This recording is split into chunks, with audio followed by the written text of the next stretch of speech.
Okay, hello, beautiful people. I'm Samantha, Miss Mindful, and I'm here to do part 2. I think it will just be one more part of how meditation changed my life. And so if you haven't watched part 1 yet, don't watch this part, okay? I'm gonna pick up where I left off in the last video. In part 1, I forgot to mention one thing.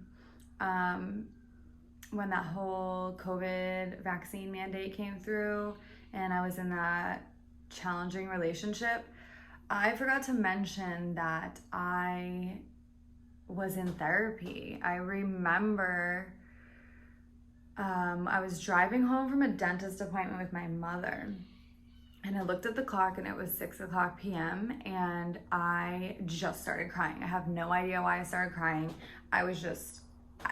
I couldn't control any of my emotions in my life at this point. And my mom was like, "It's okay, it's just 6:00. What are you crying about?" And then I told her that a week or two before that, I had this thought float by my head that's never ever been there before. And I was driving and I had this thought to drive my car off the side of the road. And that was super alarming for me because I had never experienced any thought like that before. I had never experienced emotion that was starting to snowball. And so I told my mom that, and I when we got home, I looked at her and I said, "I think I need help. I think I need to talk to somebody."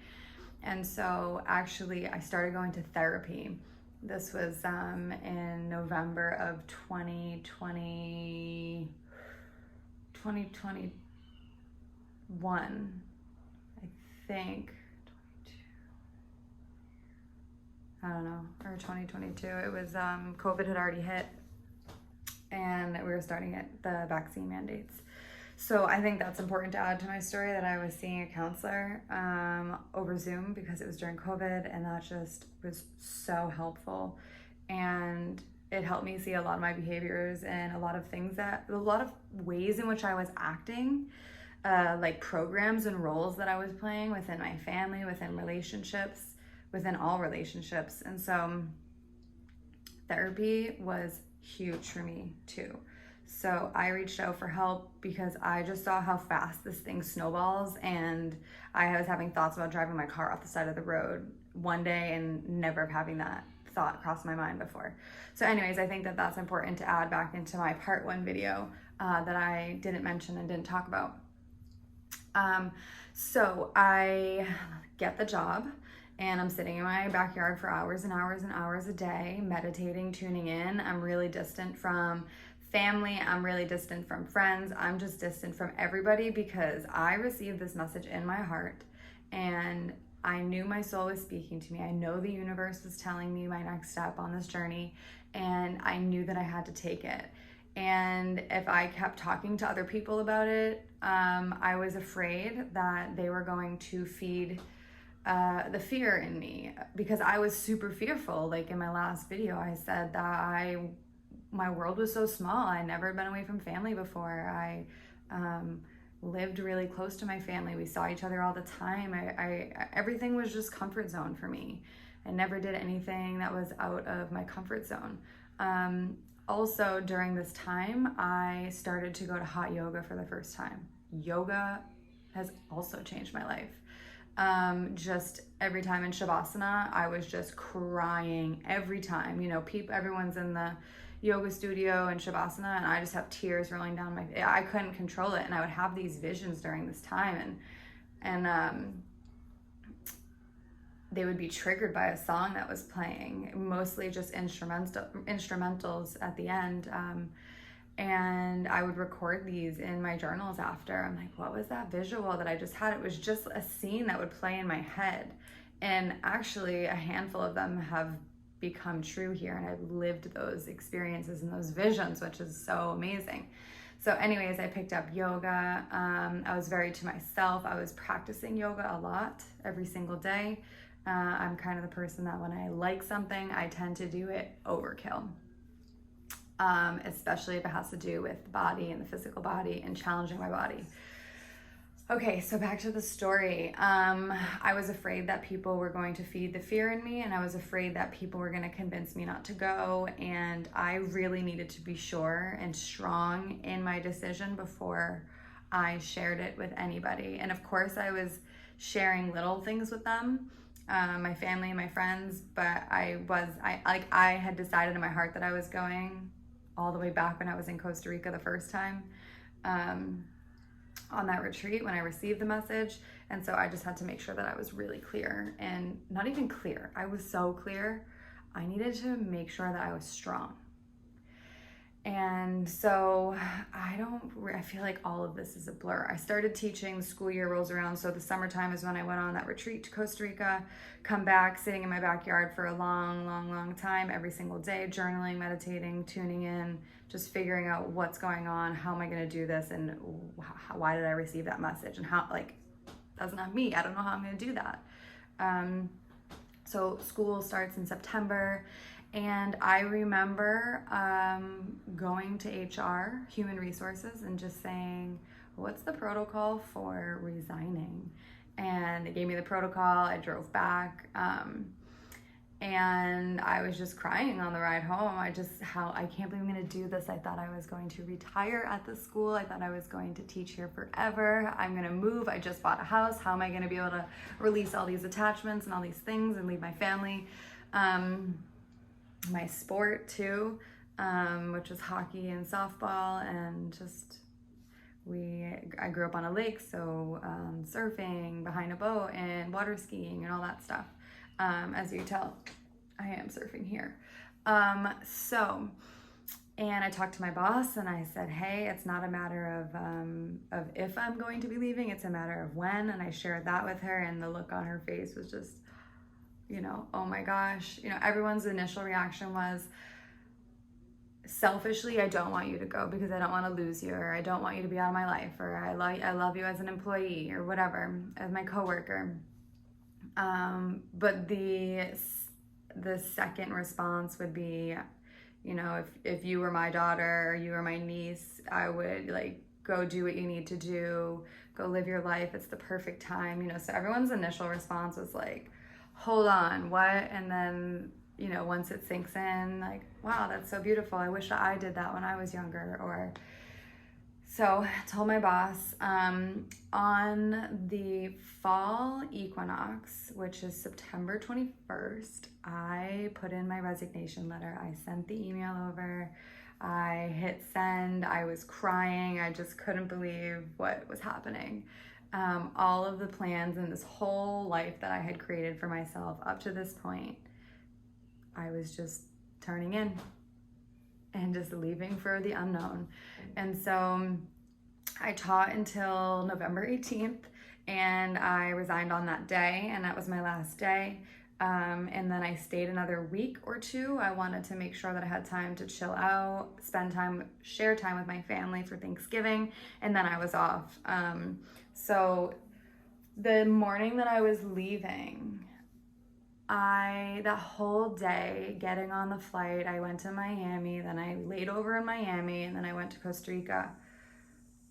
I felt the most calm that I've ever felt in my life. I was tearing up on the plane just because I couldn't believe that this is what I was doing, and just that I felt so calm, and I knew that this was right. I didn't feel any fear. Everything had dissipated on the day that I left. And so I knew that I was following the right messages. People are like, what if you're following the wrong voice? And what if it's the wrong thing? And then I'm like, oh my God, maybe I am following the wrong voice. Maybe I just made that up in my head and I'm just following this fake voice within inside me. No, it's real. So I land in Costa Rica, and the guy that owns the school picks me up and brings me to my apartment. I'm actually in a different apartment than I was. It's a total different lifestyle. The water goes out very often. The power goes out very often. And when I say the water goes out, it goes out for hours, and you don't know when it's going to come back on. And so it's just a total different style of living. The culture is completely different. culture between Americans and Costa Ricans, completely different. Maybe I can do another video on that at some other point if anyone's interested. So I settled for a couple months, and then school started mid-January, but the kids didn't come until February. So in, I don't know if it's all Central America, but in Costa Rica, we start school in January, February, and it goes till December. So it's like a full school year calendar. Instead of having 1 week off every whatever in the United States, we have 2 weeks off. And then we have about like a month and a half off for our summer vacation, because our summer here is in December, January, February, March. We have like 6 months of summer. The other 6 months are rain. So I started work, and it was so bad. I didn't know how I was gonna do 3 weeks of it, let alone 2 years, which is the contract that I signed. So anyways, I'm just, and before I left, I said, you know what, I'm happy if I like my job, and I'm happy if I don't, because I knew before I left that I was finished with teaching in a school system.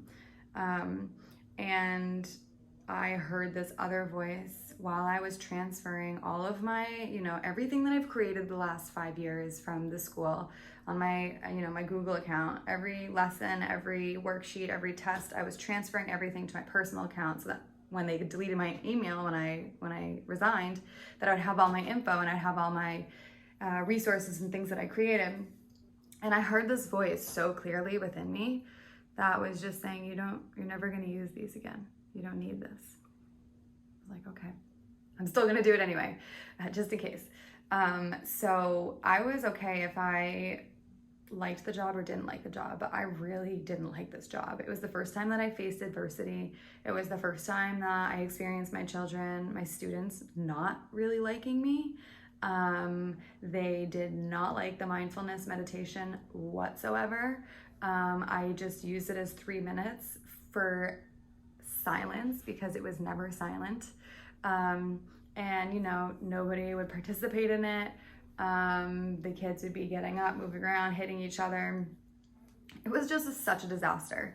I would say it took me 4 months-ish to change my perspective. Just lots of prayer. I was comparing everything from, teaching in Massachusetts to teaching in the United States, and I was comparing everything about living in Massachusetts to living in Costa Rica, and I was just comparing everything, and people kept bringing it to my attention, like, you can't be comparing. You moved here, you're choosing to live here, aren't you trying to get out of all this old stuff that you're carrying and embrace all of this new stuff without judgment and without comparison? And so this really changed me in so many ways. And my meditation practice helped me with this, because I would sit with emotions. I would sit with this comparison, and I would ask myself, why am I comparing? And of course it's going to be different. I'm in a third world country. How can I expect teaching in a first world country at an absolutely incredible school in Massachusetts to a private school in Costa Rica, right? So there were so many programs and things that I had to debunk. And the craziest part is that, I guess it's not crazy, but I didn't even realize any of these things were running until people would bring them to my attention. For instance, the only way that I can explain it is that there's an energy back where I live. I'm sure there's an energy everywhere. And the way that I was responding and the way that I was acting, it was just flowing with the same energy with the people that I was around. So the things that I would say, the things that I would do, they were just the things I said and I did, and the way I behaved and reacted and responded and thought. And then I come here, and I'm vibrating at that same energy. I'm doing the same things, except everybody around me is not in that same energy. And so my energy would hit them, my behaviors, my reactions, my responses, my thoughts would hit the outside world, like in this field here in Costa Rica, and they would come right back to me and hit me in the face. And that's when I started to see all of these, like I said, programs, beliefs, thoughts, reactions, responses, and it was really challenging to see. I thought that everybody back home was my problem, and the space that I was living in was my problem, and I couldn't, fully express my soul because of this energy that I was in. And then I pick myself up and I take myself out and I plant myself somewhere else, and all of this is just playing on its own. It's like autopilot. And so sitting in meditation, sitting in cacao ceremony, journaling, just talking with people and allowing them to mirror me back, my own behavior and my own energy. And that was the hardest thing to look at, because you can't blame anybody else now. You can't blame your place, you know, the place you live. You can't blame the institution that you work at or the job you work at, the people that you're surrounded by, your family. You're here alone. It's just you. And, you know, it's not everybody else. It's the issues right here inside of me. And so a lot of meditating and going in and just having awareness, right? That trained awareness from meditation now is just used to watch myself and the ways I was engaging in life here. Okay, so I finally got this new perspective after a lot of painful months teaching at this school. Like, the craziest things happened to me at this school that I could share a little bleep of them later in a little video. So I just started having no passion for this job. I didn't care whatsoever. The 3 minutes at the beginning of class, I would use to pray, to give me the strength to get through this class. And if we don't do anything, then I don't care. And if we do something, then I don't care. It's my meditation practice in the classroom started to turn into some sort of punishment, which is just, it just felt so wrong for me. You know, if anyone talks, then we're going to restart the timer, because I just needed my freaking time so that I could get through the day. It was just, I learned a lot of how to just leave everything at work and undress it at work, come home, do my exercise, and just relax and release. And I can say it was the easiest job I've ever done. The most chaotic, unstructured mess and joke of my life to work at this place. But it was just acceptance and changing my lens. How am I going to look at this? What am I going to learn from it? There's a reason that I'm here. You know, okay, this is great. It's pushing me out of teaching and education. What are my real passions? So I wasn't passionate about teaching anymore. And I really wasn't passionate about teaching because I didn't really develop the same relationships with these kids. I mean, over time, towards the end of the year, yes, I had relationships with these kids. Just took a lot longer because we're a different culture. Meditation was not effective, which is my passion, to share this with people and my students. So yeah, the culture is completely different in the United States, or I want to say in Massachusetts at the school I was teaching at. Super structured, high standard for the kids, for the adults, for everybody. We do. You learn a lesson, you do this, you take a quiz on it, you whatever, right? Here, the kids just didn't like that. I was the farthest thing from strict at Shrewsbury High School in teaching math. These kids thought I was so strict because it was like, we're going to go into class and we're going to learn today, and they're not used to learning anything. So it seems, my experience. So basically I just had to not care about my job, which really hurt me because I'm working with kids and my job is to be teaching them, and I can't teach them. So basically it would be like rock, paper, scissors, shoot. If I win, we have class today. If you guys win, we go outside, and I would hope that they would win because I didn't want to teach them. We'll do a 30-minute lesson, and if you guys are really, really, really good, then we'll go out.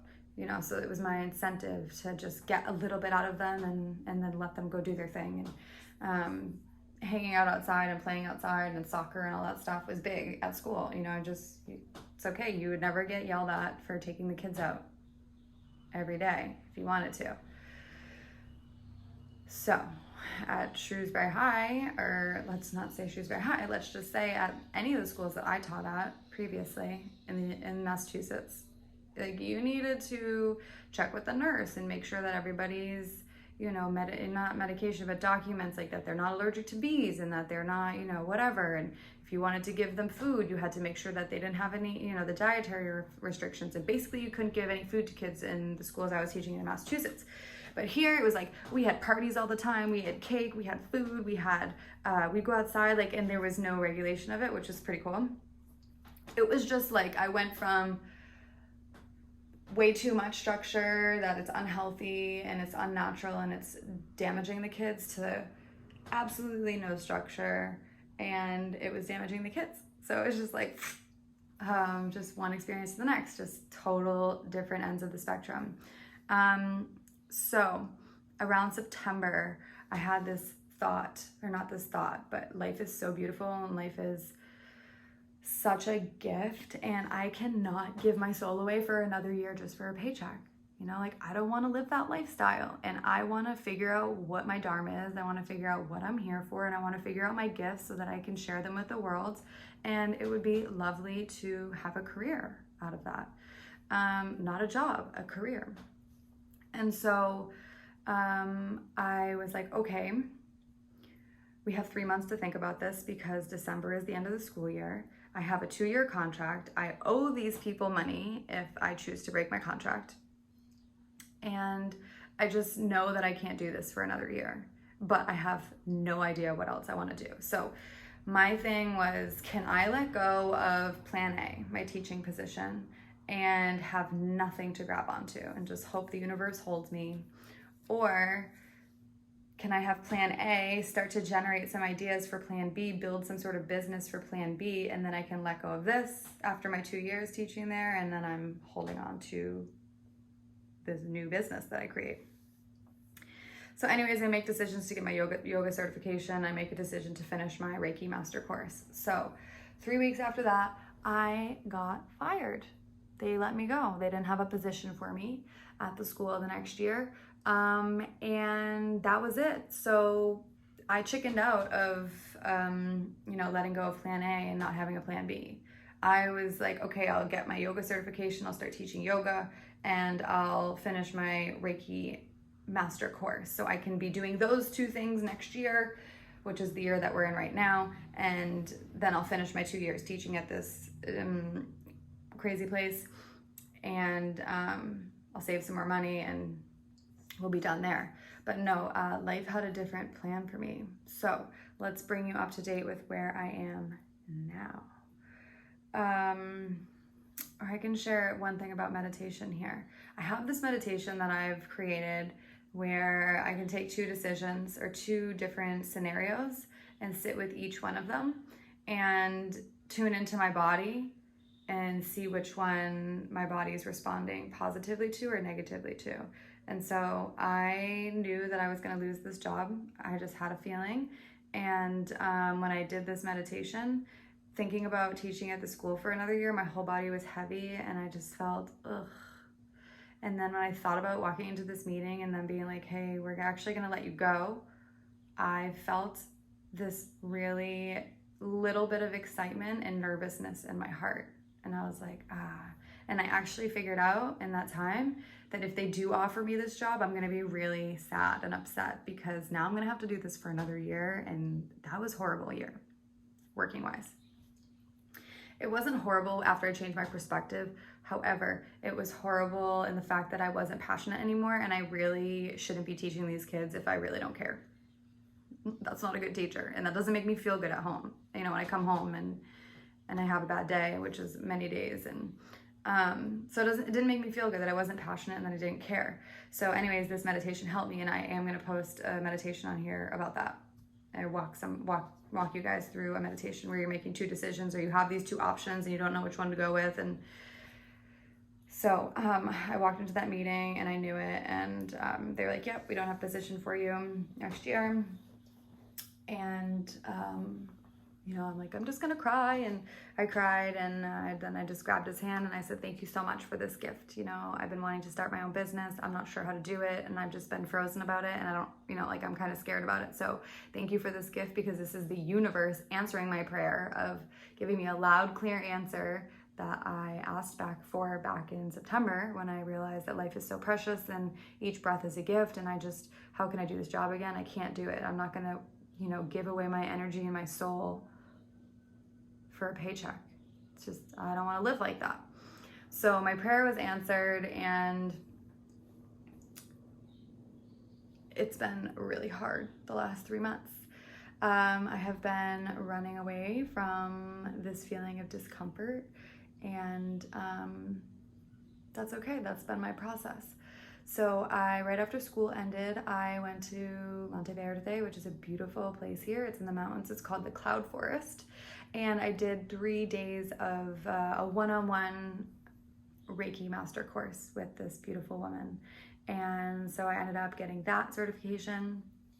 And then one of my friends was visiting and we went surfing down in Santa Teresa, which is a beautiful surf town down on the south side of Nicoya Peninsula. And then I came back home for a couple of days. My family came to visit. I broke the news to them. I thought they were gonna be so upset, and I was hiding it from them for a long time, for a couple of weeks. I was holding it all on my own. It was so much. It was just really emotional. And because I had lost my identity of being a teacher, and I was scared and I'm fearful, like, what's the future look like? Because I don't know. I don't want to go back to teaching. I don't want to apply to another job. So my parents were here for 2 weeks. Then I had 3 weeks alone to myself, which I just was surfing, traveling and surfing everywhere. I just didn't want to sit in my apartment and really think about what was happening in my life. And then I was unemployed and how am I going to do this? And I'm in a different country. And then my parents were like, hey, we're going to Aruba. Do you want to come with us? And so I actually was able to share a month in Aruba with my family and see everybody, my aunts, uncles, siblings. It was just so beautiful. And at the same time, it was really challenging because everyone's like, what are you doing? And what are your plans? And you don't have an income? Are you going to move home? What are you going to do? Are you going to apply for another teaching position? It was just, the matrix was just poking me everywhere. And that started to feed this part of myself that had fear. And so anyways, after a month, I came home. So I just got home 2 weeks ago. And I've had the most challenging feelings come up. I have been on the floor of my kitchen many mornings, many days, many afternoons, many nights on my bed praying, just crying. Just, I am so scared. I don't know what to do. I feel frozen. My fear is holding me back. I wake up every morning. What am I going to do with my day? What am I going to do tomorrow? What am I going to do next week? It was just so much fear, and I'm not used to living in fear. And I would sit to meditate and I just couldn't meditate. I just wanted to fly away from anything that I was feeling. And I did that for a while. And eventually it all came to a head, and my soul was just squeezed. The most discomfort I've ever felt, the most discontent I've ever felt, the most lost I've ever felt. And at the same time, every night and every morning, I get on my knees and I pray and I say, I'm so grateful for the space that I'm in. I'm so blessed to be in this space, that I'm financially okay, where I don't have to go apply for different jobs that I don't want to do, that I have the time, I have the money, and I have the space to really go inward and see what I'm passionate about and see what I would like to create with this new business that I'm starting. And so basically that's where I'm at now. I am, after that night when everything came to a head, I had some sort of encounter. I don't know if I want to put words on it, but I had a really deep, profound spiritual awakening, I guess we could call it. And I received clarity for everything that's happened over the last 3 months and why I'm experiencing this and what it's teaching me. And it was just downloading all of this information. And I felt like I had this lens on that I could see everything from the bigger picture, and it all made sense. And so I journal, and sometimes I get the universe, God is what I call it, channels through my pen and starts writing in all capital letters, and I'm getting all this information and I'm crying and I'm not understanding what's happening and how am I with God right now, and then my mind tries to understand it, and I'm just like, just let it flow. And then my mind keeps coming back in and tries to understand it, and then boom, I'm out of this moment that I just had that was out of space and out of time. And so from that moment on, have a new understanding of letting go. I have a new understanding of surrendering. I have a new understanding of acceptance and I have a new approach of living life. And it's all from these instructions that I was downloading here.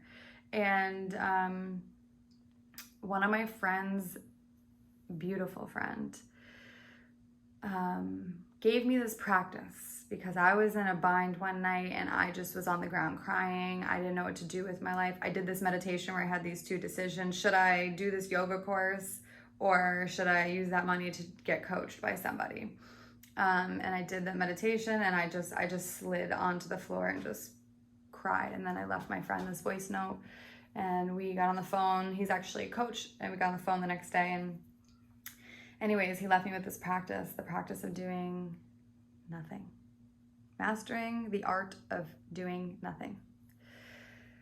This was one of the hardest days that I experienced. So basically the practice was to take 4 hours at least, put a timer on, and sit there and do nothing. Don't meditate, don't think about anything, do nothing. And you just break down the levels and levels and levels and levels and levels and not the levels, the layers of the mind, the layers of being pulled by needing to be somebody, to create something, to get this idea, to make sure you have the idea so then you can start working and doing something towards it. And then every day I can get up and I can do something so that I'm productive, and that's that I'm worthy, and so that I'm not a loser here in Costa Rica, just not working.